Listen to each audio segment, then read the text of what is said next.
Dans son ministère auprès des enfants de Dieu, le Saint-Esprit poursuit des objectifs précis. L'un des principaux d'entre eux consiste à les conduire à cette position en Christ, qui n'est plus une simple théorie, mais une connaissance expérimentale de sa vie de résurrection. D'étape en étape, il les initie à cette existence céleste qui est celle de Christ, et que nous sommes appelés à partager déjà sur cette terre. En effet, les conditions qui prévalent actuellement au sein du peuple de Dieu se signalent par un détachement de plus en plus marqué à l'égard des éléments extérieurs de la piété, qu'il s'agisse des hommes, des mouvements religieux ou d'une manière générale des facteurs visibles et tangibles de la vie chrétienne. Cette évolution a pour objectif un attachement absolu au Seigneur Jésus lui-même. L'Antéchrist va bientôt paraître, mais il se manifestera vraisemblablement sous le couvert d'un soi-disant christianisme mondial qui se donnera comme le représentant du progrès et prétendra travailler au relèvement social et moral de l'humanité. Des foules seront entraînées après lui, et ceux qui voudront rester en dehors d'un tel mouvement seront montrés du doigt et frappés d'ostracisme.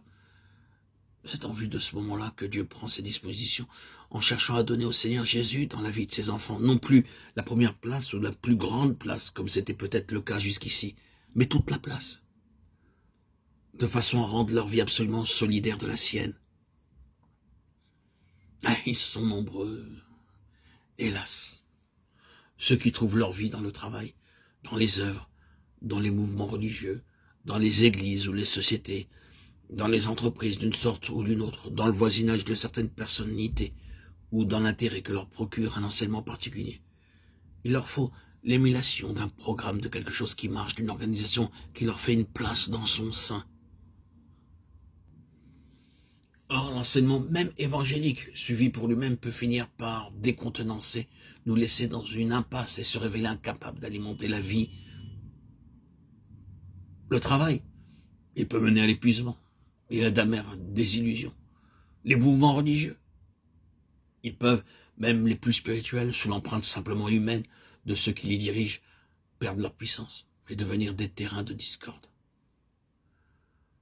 Quant aux éléments concrets de la vie chrétienne, ils sont tous condamnés à décevoir l'un après l'autre. Le Seigneur seul demeure et ne déçoit jamais.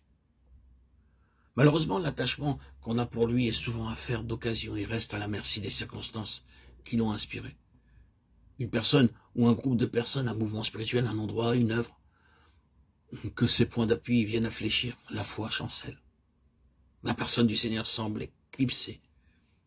Et il en résulte pour la vie spirituelle une douloureuse période d'incertitude et d'obscurité.